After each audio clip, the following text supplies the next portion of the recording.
Hello and welcome to Japan Expert Insights and our Wednesday morning room with Tim Sullivan and me, Maya Matsuoka, as your hosts and moderators. In this podcast, we welcome comments, questions, and opinions. So if you haven't done so yet, join us next time on Clubhouse. In the meantime, you can find us at japanexpertinsights.com and our YouTube channel, where we upload all the conversations on Japanese politics, business insights, and Japan's role in the Indo-Pacific region. Good morning to everybody who joined us now. We have Kyoto Ko once again. You already know him. He is the author of Folk Tales of Japan. So the title of the book is Folk Tales of Japan, 28 Japanese Folk Tales with Cultural Commentary. And today we have something that is not in the book. And I believe that it is also the first time Kyoto is going to talk about in this room. It is wa, and how the Japanese concept of wa was formed. It turned out that in the beginning, when it was actually used with reference to the Japanese, wa didn't mean harmony, and it was fascinating to see, to read about. But however, without any further ado, I'll let Kyoto tell us about how wa, the concept here, was formed, of course, what it meant in the beginning, and how it is observed, or it has been observed through the centuries and nowadays. Kyoto, once again, good morning. Thank you for coming, and the floor is yours. All right. Okay, so I posted on LinkedIn and Instagram, like a few hours ago. So today I'd like to talk about this very challenging topic of wa, upon request by Maya, I think a month ago. So what does the word wa mean for Japan, and those kind of things. And I'd like to, first of all, it's not possible to explain what wa means in its entirety for Japanese society. It's too big. It's become too big. So I'd like to take the approach of looking at how it was formed and how it's relevant to us today. I think it's very interesting that there's a connection between the word wa, 1,800 years ago, and what wa means right now. So I hope you enjoy what I have for you today. So again, wa translates to the word harmony, and it's a keyword that we see a lot in explanations of traditional Japanese culture. It's in washoku, which is Japanese cuisine. Wa stands for Japanese, and shoku stands for cuisine, so washoku. And it's in waka, which means Japanese poems. Wa stands for Japanese, and ka stands for song or poetry, so waka. So the word wa itself means Japanese. Wa is Japanese. Wa is short for Japan, as if it wasn't short enough already. Wa is a word that represents the Japanese identity, and it has been for at least 1,800 years. But this word started out as an unpretty word at the beginning. Through time, it grew into a pretty-sounding word, like how the Apple logo, when it was founded in, I think, 1976, was probably being seen like, what the hell is this half-eaten apple? But now people are like, look at this half-eaten apple on my laptop, right? There were a lot of blood and tears for that identity to transform into what it is now. So let's see how the idea of wa that long ago, links with the wa as we know it now. So the first indication of Japan in history was in a historical chronicle in China called Wajinden. Jin means people, and Den means chronicle. So Wajinden is literally the Wa People's Chronicle. Japanese people were called Wa people, the people of Wa in China. This was written around the 3rd century. So it says things like the land of the people of Wa was in turmoil, while a male ruler was in power, but they kind of settled down after a female ruler took control. We call her Himiko, and she's known to be a shaman. And her brother was like a regent. He did all the admin work as the regent to Himiko. Himiko was the idol and the bringer of the voice of the gods. And she kept herself in her house. She was a kind of a hikikomori. She didn't like going out in the public, so she had her brother do that.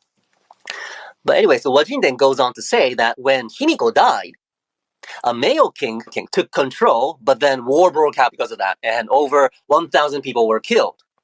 So the people of Wa tried getting another female shaman to be king, and that worked again, and they settled down. So people started behaving again. So I find this pretty amusing. It kind of foretells how Japanese people behaved thereafter. Like throughout history, Japanese people needed someone out of this world or far advanced telling them what to do. And also, men were often not mysterious enough to take on that role as like a shamanistic ruler. So for a long time, women were thought to have magical powers while men didn't at all. I think that's still kind of true from a man's point of view. So as a matter of fact, when Buddhism was introduced to Japan as a hip new religion that was getting popular in China around the 6th century, the Japanese aristocracy thought, oh, there's a new religion. We should get some of that too. If it's a religion, then it must have a god or two. We'll probably need someone who could talk to the new god. So let's get a couple of women to do that. So the first Buddhist monks in Japan were female. Japan got like everything wrong about Buddhism. Buddhism is not about God. It's about reaching enlightenment. And Buddhist monks were supposed to be exclusively male.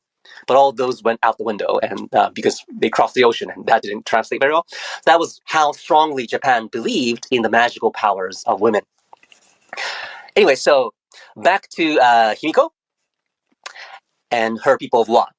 Her government was sending diplomats to China, and Chinese people called them the people of Wa. Now, China was the center of the world back then. The word China literally means center country. Center country. It was the most advanced civilization, so they thought of everything outside, everyone outside China, to be lowly. So in fact, China was having other civilizations bow to their emperor. So you could think of China as the big boss of Asia, and all other civilizations in Asia as its employees or subordinates. So the kanji character of China, the kanji character China used to call the people of Wa back then was this. Let me write down.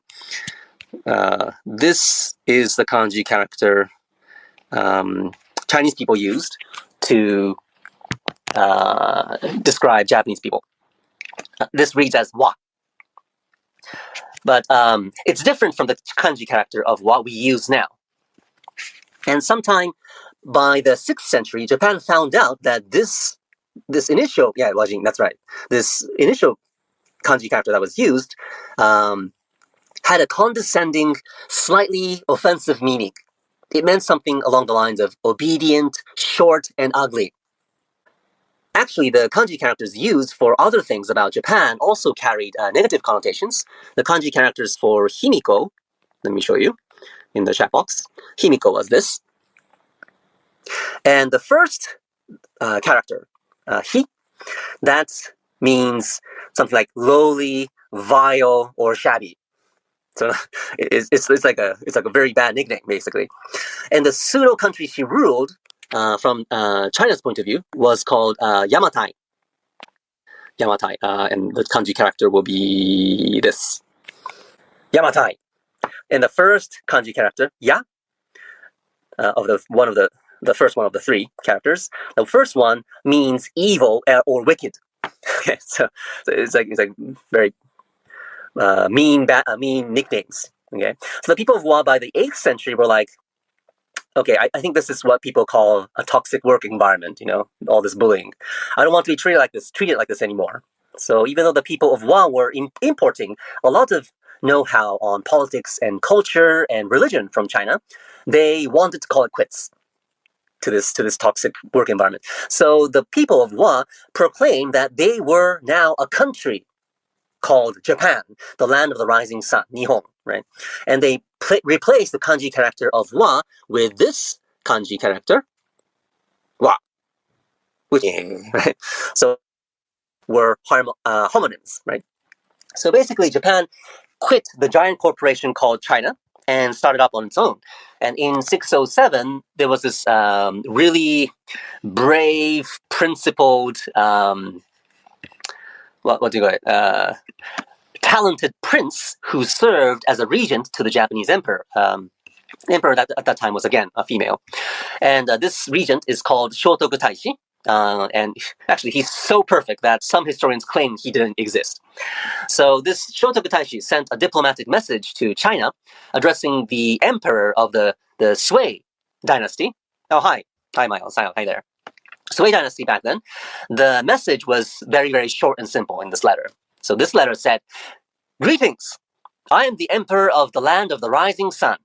Hello, emperor of the land of the setting sun," because the sun rises from the eastern sea and sets in the west.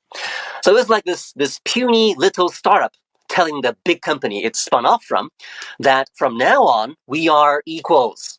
You're going to respect me as another enterprise, not your employee, right? So of course the Chinese emperor got very upset with this insulting letter.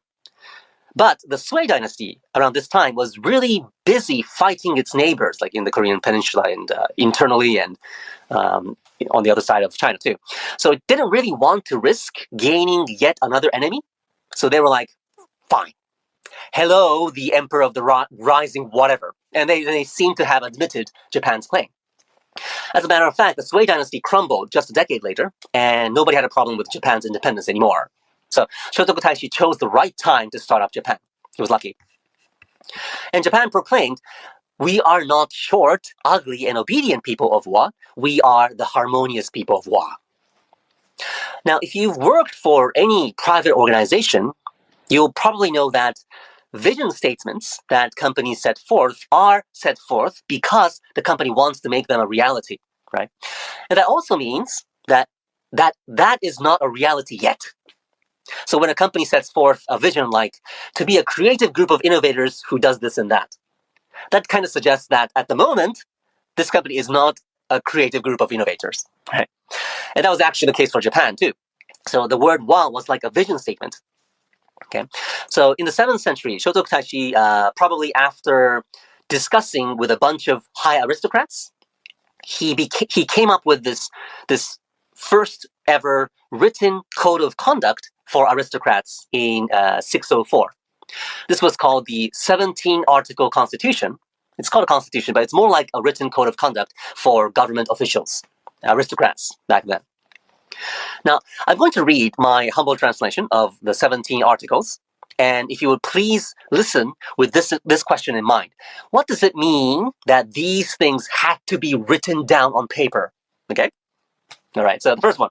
Number one, cherish harmony and avoid conflict. So this is the part where the word wa, the kanji character about harmony, this was used for the first time. Maybe not the first time, but it's like a very, very prominent use of the word wa in like a written constitution, right? So this was a big thing. So again, number one, cherish harmony and avoid conflicts.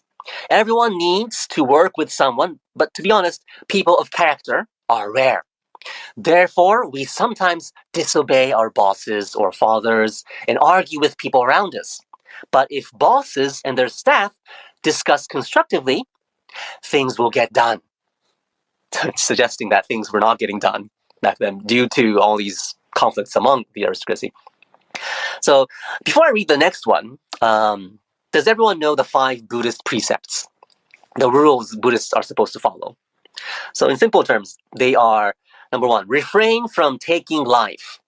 Okay, no killing. No killing people, no killing animals. Just vegetables are okay, right? And number 2, refrain from taking what is not given. That means don't steal. No robbing people, right? Number 3, refrain from the misuse of the senses. I think this means don't have sex. I think that's avoid sensual pleasure. I think that was another way of translating that. And number 4, refrain from wrong speech. Don't lie. Don't lie, right? And the 5th one is refrain from intoxicants that cloud the mind. This is referring to taking alcohol or drugs. Don't do that. Okay. So with that in mind, let's read article number 2. So number 2, follow Buddhist practices diligently. And as a matter of fact, there was a lot of assassinating political rivals going on back then. Article number 2 also says, most people are not innately evil. If you give guidance patiently, they will change. So I think this is trying to say murder should not be a solution for anyone, anytime, because that was the go-to solution for most aristocrats back then. Article number 3. Obey the emperor's orders. If the emperor is the universe, his staff is the earth, not the other way around. So during this time, and actually for another 300 years, aristocrats weren't really cooperative with the emperor, and we'll see how very soon. Article number 4. Every one of you must have manners and principles. If the supervisor lacks principles, the supervisees will commit crimes. If the governors are principled, his people will be too, and the country will naturally settle in peace. So provincial governors in the countryside would do whatever they pleased with the people they governed, like taking extra taxes whenever they wanted. And this is why samurai eventually came to be. Some of the early samurai were people who armed themselves to protect their families and their crops and everything from these ill-principled provincial governors. So that's what you get for being a bully. Number 5, control your greed. Deliver justice. So don't let bribery determine your decisions. And this is what it actually says. Lately, there have been cases of officers listening to people's appeals only if they receive money under the table. Then what are poor people going to do? I don't think you're qualified to be a governor if you can't be fair. That's what it actually says, which kind of suggests that that was not what was happening back then. Number 6, punish the bad and promote the good. Do not let anyone get away with crime. Also, kiss asses and fork tongues, these kinds of people disrupt harmony. I can really feel Shotoku Taishi's daily source of anger here. And I think this also suggests something interesting about Japanese culture and criminal law. Well, maybe it's not law, it's society. I don't know, I've lived in the U.S., and from my experience, I got the feeling that, people could go to jail for, a certain amount of time. They come out, and it's not the end of the world. I mean, of course, it's harder to get reemployed, but still, it's not that, you're not going to get reemployed as long as you keep trying. But in Japan, if you commit a crime once, you go into jail, then it's considered that's pretty much it of your life. Of course, the government will try to help you get reemployed, but your life is going to be significantly bad, worse than what it was before. So people have this stigma, this fear of committing crime or being alleged of committing a crime because it is the end of the world. So it's like on the crowded train, if you get caught for molesting somebody, right? Even if it wasn't you, if a woman claims that he did it, then the woman's claim will be prioritized. So you're gonna go to jail, and then that's the end of it. You'll get fired and everything. So it doesn't happen anymore. I hope, or it doesn't happen as often as before. I hope, but I've read that before, like in the 80s or 90s, Japanese so-called salarymen, they would ride the trains with both hands up so that they can avoid any kind of allegation. So that's a cultural thing that perhaps about Japan that perhaps started forming 1,300 years ago. It's written in this code of conduct. All right. So what's next? Number 7, article number 7. Each person has a role. Do not abuse your power. When officers who are smart and principled take the reign, people say all sorts of good stuff about politics. And then when the aforementioned douchebags take the reign, it ruins everything for everyone. Everyone's working hard to make a great government, great country, but those people ruin everything. Mishap after mishap. Jobs get done when people fulfill the role. You need to adapt to your jobs. Jobs don't adapt to you. Is that okay? Right. That's the tone of voice I translated. I perceived from this constitution. Number 8, come to work early and work your hours. There's a lot of work to do, and you're not going to get anything done by coming in late and excusing yourself from work early. So Japanese aristocrats were reportedly habitually late for work for the next 3 centuries.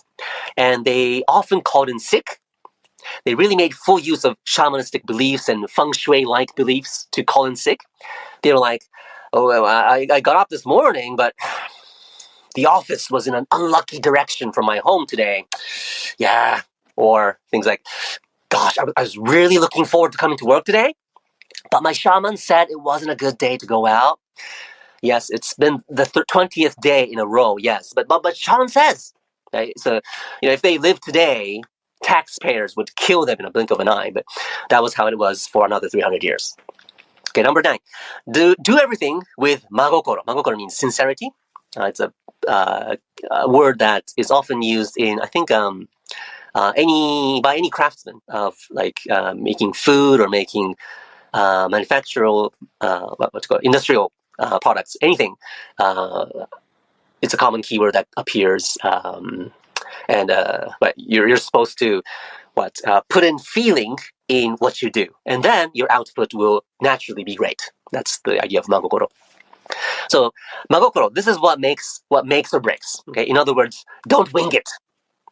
That suggests all aristocrats were winging it. And number 10, control your anger, please. Don't show it. Okay, so don't be upset just because others do things differently. Each person has different values. It's interesting that this is written actually in this constitution 1,300 years ago. Things that you think are good may be bad for others. You're not always right. Your counterparts are not always wrong. Everyone's mediocre. So if someone gets upset at you, take a moment to think to see if you yourself hadn't done anything wrong. And do that mutually, please. Okay? So this is very interesting because this is exactly how Japanese people are trained to behave now. So I'd say a significant number of Japanese people would say sorry when somebody steps on their shoes on the train. They think, maybe I was spreading my feet out too much, and that may have been the reason this person accidentally stepped on me. So, sorry. They say that. I say that too. So we live by this article number 10 nowadays. But apparently, Japanese people didn't think like this 1,300 years ago. Right. Okay, let's rebrand quiet quitting to feng shui quitting. Right. This company, my shaman said. Shaman says quit. So I quit. Right. Number 11. Reward excellence and punish delinquencies. Lately, I see officers awarding staff for nothing because of favoritism and penalizing the innocent. Evaluations need to be done fairly. So that's what it says. Now, I think this is still an area for improvement for Japanese society. I don't think it rewards excellence enough.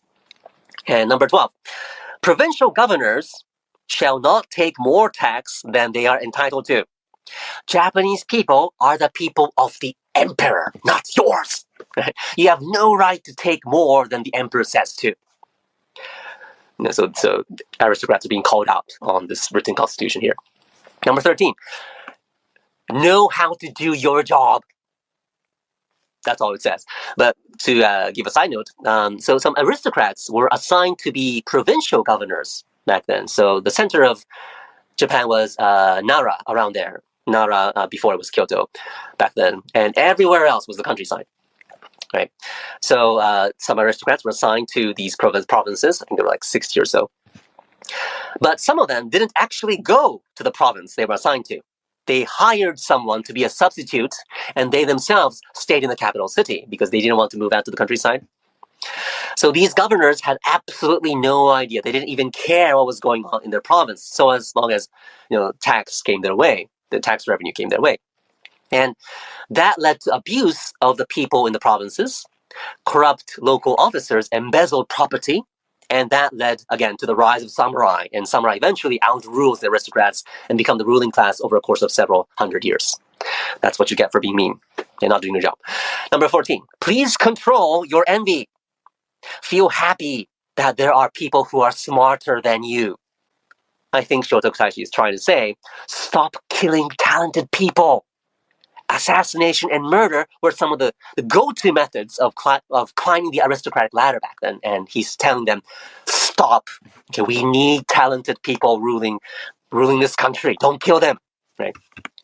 Number 15, selflessness. Selflessness is key to everything.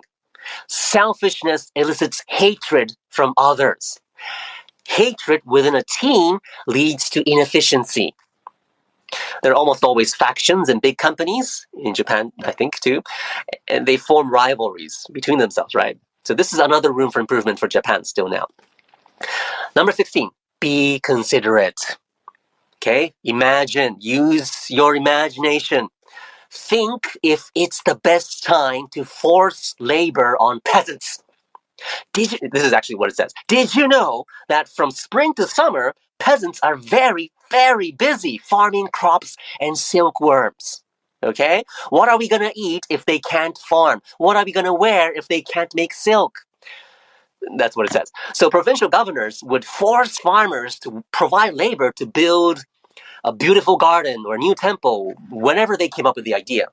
And then when tax collection time comes, they say things like, "This is all you got? What happened to all the eel? Why is this so small this year?" And because of you, right? So I think by now you can feel why samurai came to be, right? They needed to come to be to shut these people up, right? To outrule these people because they were not doing a good job. They were not doing a sincere job. So these stupid governors needed to be taught a lesson. And the last one, number 17, don't make decisions arbitrarily. Always discuss with others, especially if it's a major decision. And that is what Japanese organizations do now, right? It takes time for them to make decisions. But when they do, well, sometimes it's too late, but they often don't make wild decisions that would disrupt the organization. It is frustrating sometimes to not see drastic changes, but at the same time, you're not going to lose your job suddenly one day because upper management is considerate of its employees and their well-being. So they're not going to lay off like one day too easily. So I believe the vision of Wa that was set forth 1,300 years ago has manifested almost completely in Japan. Not perfectly, but almost completely. And there are downsides to it, but Wa has become an identity unique to Japan and something it can be slightly proud of. And that's my story of Wa, and I hope you liked it. Thank you very much. Thank you, Kyoto. Yes, it was really a great story of Wa. I was not aware that in the beginning, the meaning of Wa was not harmony. So thank you very much for the enlightenment. I appreciate it. I believe that quite a few people actually probably were on the same page as me.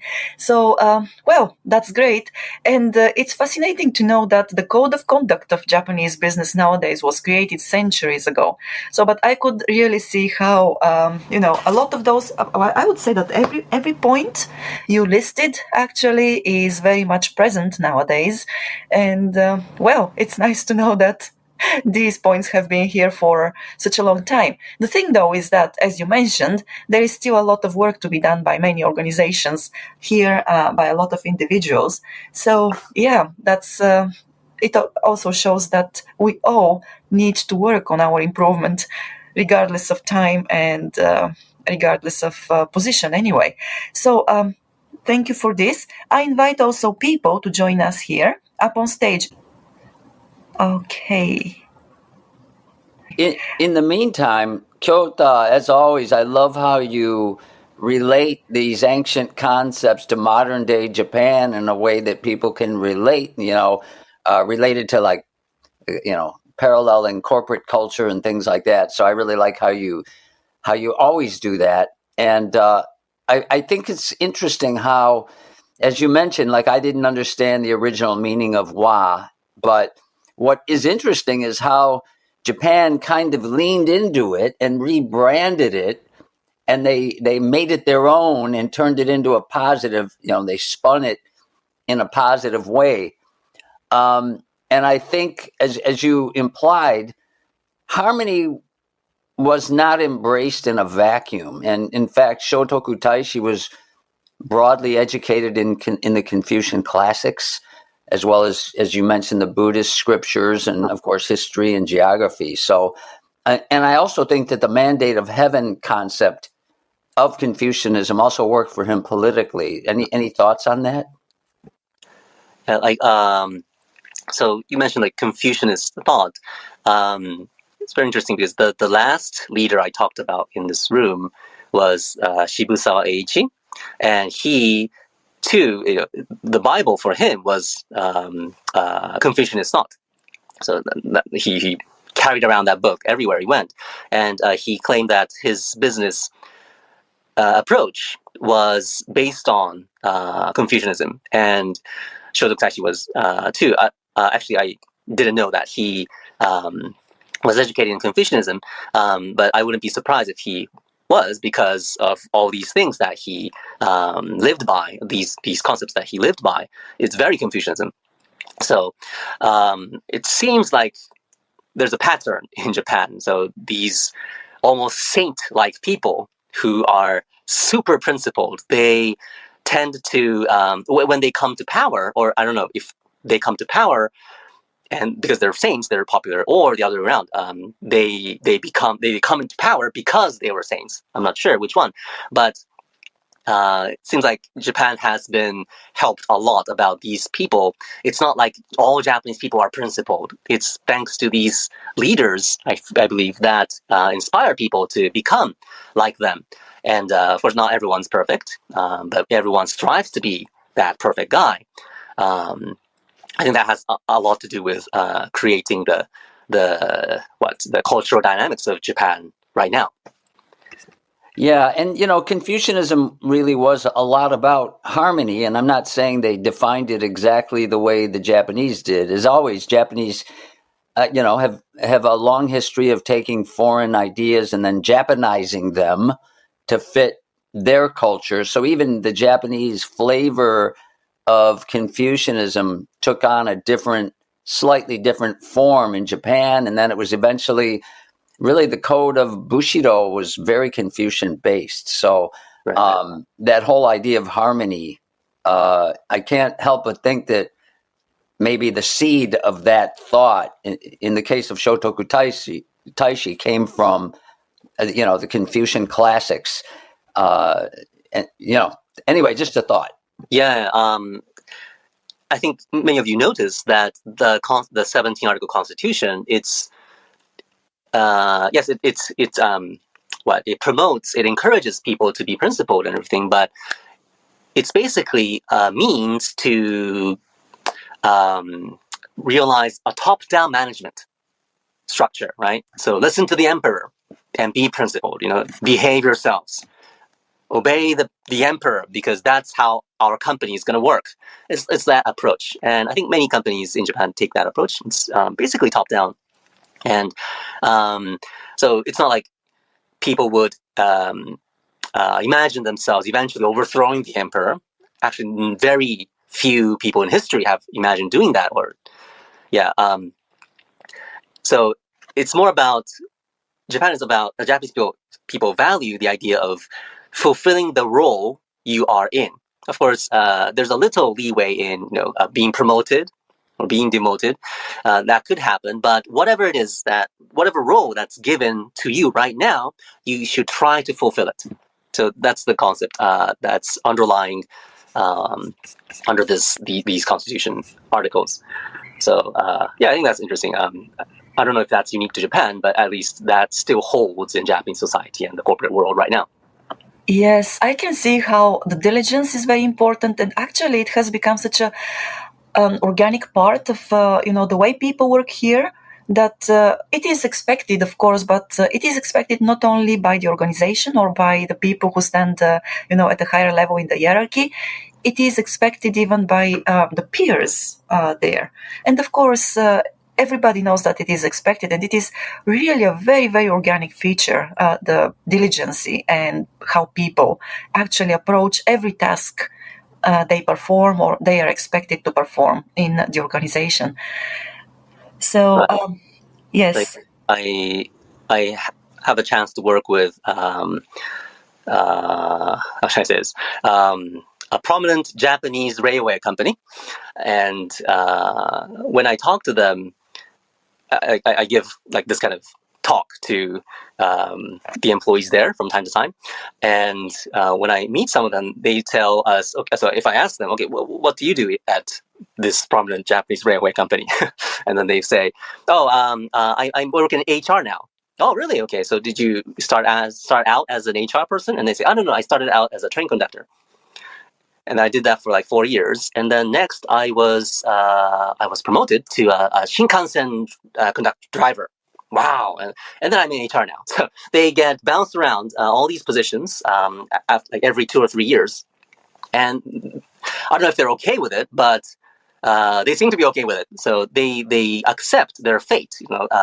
They're leaving their fate, the professional fate as a professional, to the company to decide. Okay, you experience this first. You experience this next, right? And then they do this job rotation, and they actually become very, very balanced generalists that are ready to make executive calls when they become managers and directors and higher ups. So I think that's another interesting part of Japanese corporate world. Yes. Yes, I agree with that. I'm sorry. Go ahead, Mike. No, I wanted to say yes. I agree with that 100%. Go ahead, Tim. No, I lived in that world, that rotation, and interestingly, rotating people throughout the organization, certainly in my world that I lived in, actually promotes harmony, because what it does is it gives you points of view from different departments and different angles. So when you, for example, want to introduce something into the workplace, you're not just going to be looking at it from your narrow point of view. In other words, if you were only in HR your entire life, then you look at life through the lens of an HR person. But if you've been rotated through other departments, it tends to broaden your thinking and make you think through approaches to implementing changes in a way that will maintain harmony with the organization, and not, for example, if my decision is good for me, but it adversely affects a different department, then that's a bad thing, because it's not conducive to building harmony within the organization. So I think that's a really important. And also, on a related note, when we would make decisions, Japanese use the expression nemawashi, but more often I heard the expression chose suru. And that's probably the closest word to the English of to coordinate, but it doesn't mean exactly the same thing, because the process is different. Coordinate in English implies, okay, I'm in charge of this project. I'm going to go direct other people on what to do and how to do it. Versus in Japan, coordinating is talking to different departments to get their point of view to help understand the problem better. And there's a little wheeling and dealing going on, but the underlying principle is maintaining harmony while you implement this change smoothly. So even in that sense, it's, Maya used the word organic, and that's a really good way to put it, because it's not like the Japanese are saying, okay, I am following these Confucian principles. It's not even on their radar. It's so woven into their thinking, into their DNA, the cultural DNA, that they're not even aware of it. Maybe, hopefully that makes sense. Right. So that's what's happening in the corporate world right now. And it's not so different in the aristocracy of Japan during the Heian era. It's about 798 to 1190 or something around there. It's a pretty long time period, but it's a age of these sick rich aristocracies.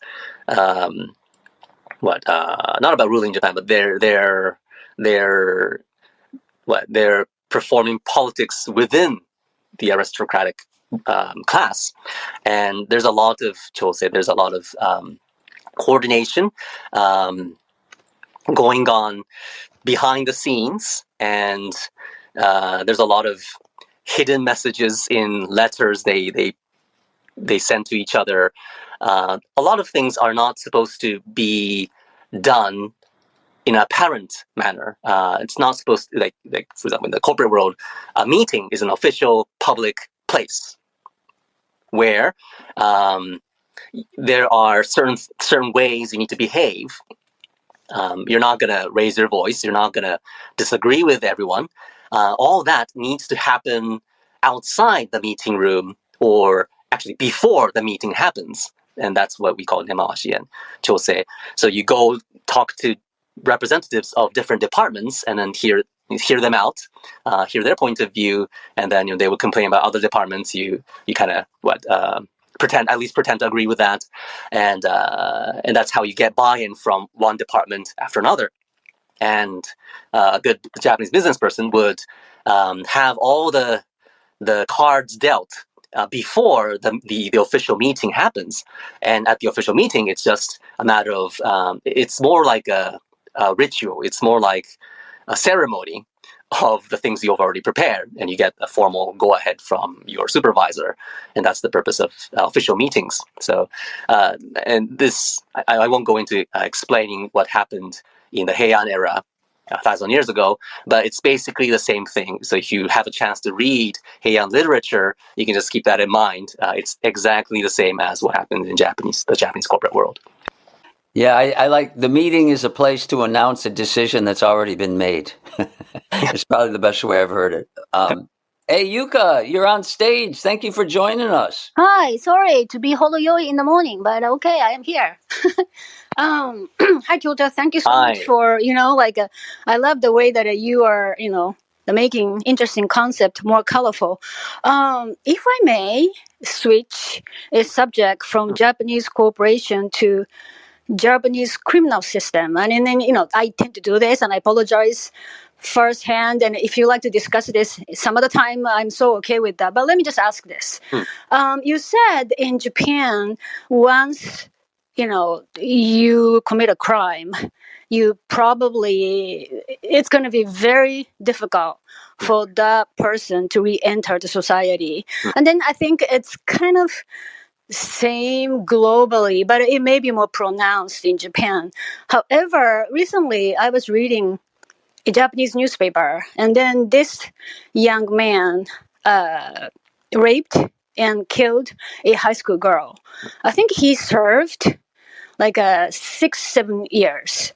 And I was telling myself, for taking someone's life that young, and then you were only in prison for that short of the period.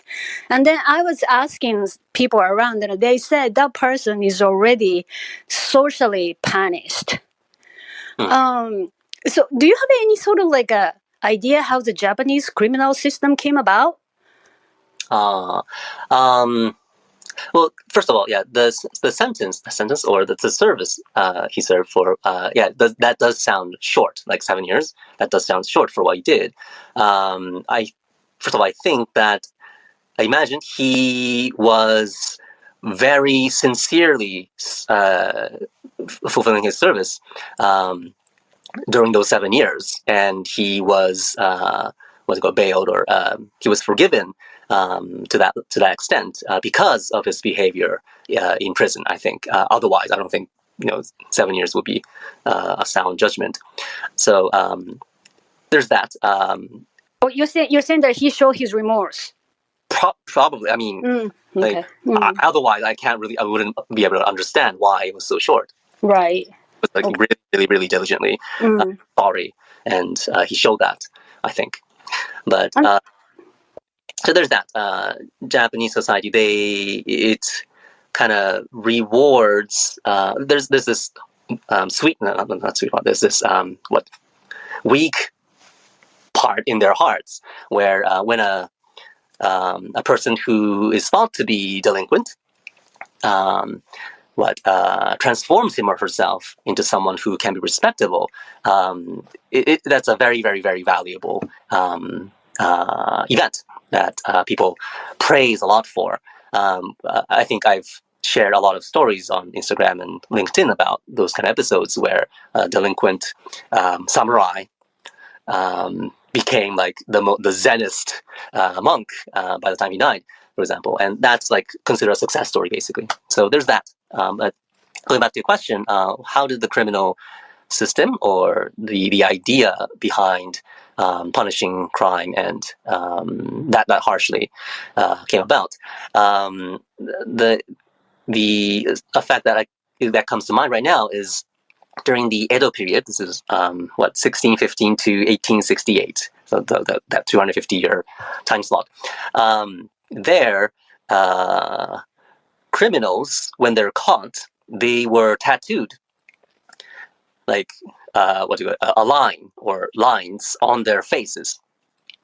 So it was apparent that that guy did it, right? So it really, really made it difficult for them to get reemployed or get any sensible job.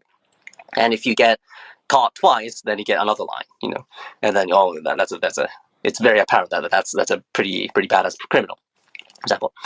So that's how society thought of crime. So if you did it once, if you did something once, then society is going to look at you that way, and the scar will never heal. It will be there forever. So of course that's not done anymore, but I still believe the same kind of sentiment, the same kind of idea towards crime still persists right now. I think that maybe that was what that practice of tattooing people in their faces for committing a crime. I think that's what started off this tradition of fearing of becoming a criminal in any sense. I think that's my answer. Yeah, no, interesting. Too bad that they didn't have, laser tattoo removal back then. But yeah. Thank you so much. I knew I was asking the right person. Thanks. Thank you very much. The other thing that's interesting about a Japanese criminal justice system is, for example, in the U.S., if somebody commits a crime, that person did it as an individual, and the family can say, well, we didn't support it and we condemn our son or whatever. In Japan, it's like it taints the entire family, and that's such a deterrent as well. That's right. That's a great point. Yes. Yeah.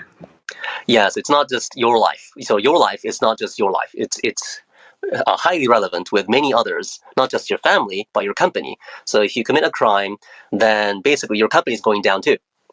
So that's another, what do you call it, pressure, a source of pressure, preventing people from being delinquent or thinking of anything bad, doing anything bad. That may be one factor of the low crime rates.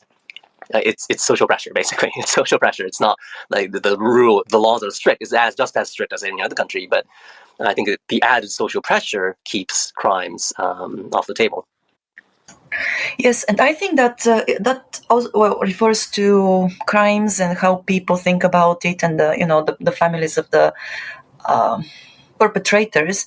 But at the same time, I have noticed that there is a lot of thinking here, and a lot of weight put on the family, and how actually sometimes children are held responsible for the bad deeds of their ancestors. So it goes very, very deep, and maybe that's probably another topic we can talk about in future rooms. But the perception of family and family history here is another thing that is very important and a big part of this culture. At the same time, it's paradoxical to me, but at the same time, the modern Japanese are very forgiving. So it's very, very interesting how it goes. Like, I remember, I'll tell you why I think they are forgiving, because I remember that maybe 10 or 12 years ago, one of the yokozunas here actually lied about something, and it became a big, big scandal. And then that scandal, it unfolded, and there are so many things, and so on and so on. It was on the news. It was, in the newspapers as well. And then, so that yokozuna, he went back home. He was a foreigner. He went back home for maybe a month or two. I don't remember how long it was. And when he came back, there were so many people happy to see him back, even though his name was tainted, by that scandal. And I thought at that point that despite of the weight, culturally people here put on family and the deeds and so on, they're still very forgiving to people, to individuals. But I believe that probably there is something special, those individuals have to deserve forgiveness or something. I don't know. So probably you have some other insights on this, Kyoto. But it is a paradox to me that I'm still trying, to understand why and how it works. Sorry, can I throw in some question to Maya on the line of Japanese being forgiving? I agree totally with that. I'm sorry, because recently I also read this in paper in Shizuoka Prefecture. I think this was a big scandal. The 3 young female childcare workers molested newborns. Right? I'm sure you guys have heard that, and they were all fired, and then their faces are all shown on TV and shown on newspaper. So they're probably gonna have tough time, showing their faces publicly. However, my friends are saying, those babies are newborn. There is no trauma. So probably those young ladies are not going to serve any real time. So I'm like, okay, so maybe I think we tend to see what kind of circumstances those young childcare workers were sort of exposed to that forced them to behave that way. And I think to me that's more pronounced in Japan. Again, I may be wrong. What do you think of that, Kyota? Well, I think there are several issues related to this. One is the what do you call it? The forgiving attitude towards sex. Traditionally in Japan, sex is a very, very, very important part of Japanese culture, history, historically. It was encouraged, and of course, it doesn't mean like sexually assaulting people was right or good in any time in the past, but Japan, if you see anime, and there's a lot of pornography in anime, or light pornography in everywhere, even where kids can see. I feel it is a representation of Japan's tradition in being very lenient about sex, not lenient, but actually promotive of sex. So that, I think, has something to do with that level of forgiveness towards these ladies, I guess. And the other thing is this in this I don't think it applies, but there's this concept called ninjo. Ninjo is like being empathetic to people in trouble, especially this word ninjo is very prominent in like Yakuza films. Yakuza films is all about these delinquent people messing around with society, but when when certain Yakuza individuals show a sense of humaneness, then the police would see that and praise them for that, or give them something back for that. So, as I mentioned a little bit earlier, that redeeming your bad name, redeeming your good name after doing something bad, that's considered very encouraged in Japanese culture. So the fact that those ladies might have been young, they still have chance. I feel, from a cultural perspective, I feel there's a little bit of those kind of things involved in the comments people would have towards this piece of news. Yeah. Now, also, the ninjo. I remember being exposed to ninjo banashi and rakugo stories. So yeah, I'm glad you brought that up. I also wonder, and Kyota, you mentioned this in your presentation, the notion that people are basically good. That's a huge cultural assumption that is in the opposite of the West, where you're born with original sin. Even our baptism ceremonies have different functions. In the West, it's to erase the inherently dark mark on your soul, right? Original sin, versus Shinto, which is more about protecting the pure baby from the evil spirits, right?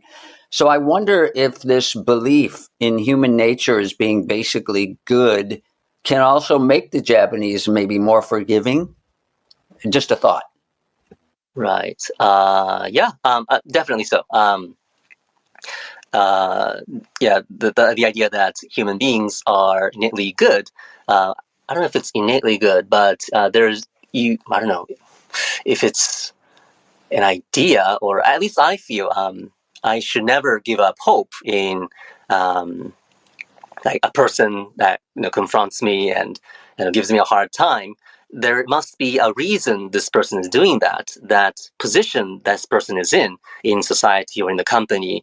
That's what's making this person give me a hard time, and not necessarily this person's personality. I do have that belief all the time, and that does calm me down. And I feel helps me to deal with hard, tough situations in a more otona, like a more mature manner.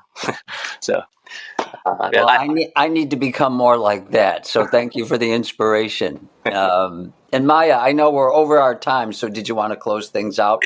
By the way, Yes. Thank you, everybody. Thank you, everyone. Thank you, Kyota. And I believe that you have touched upon several topics that can be really great topics for future rooms. Thank you so very much for this. It is Wednesday morning. It's past 9 o'clock. So this is the time when we say goodbye. And thank you so very much again for being with us. We're looking forward to having you again next week. Of course, here on Wednesday morning. And just one thing, the holiday season is upon us, almost upon us, but we're going to have the rooms regardless of that. So join us when you have a little bit more time. We have some very fun rooms coming up. And that's it for today. Have a great day. Have a great reminder of the week. And see you. Thank you. Thank you for tuning in today. We will be on air next week on Wednesday at 8 a.m. Japan time again. So join us. Until then, you can find us at japanexpertinsights.com and our YouTube channel. If you want to stay informed about our upcoming events, follow us on Clubhouse, LinkedIn or Twitter. Again, we are looking forward to your joining us next week. Until then, stay well and make the best of the day. See you!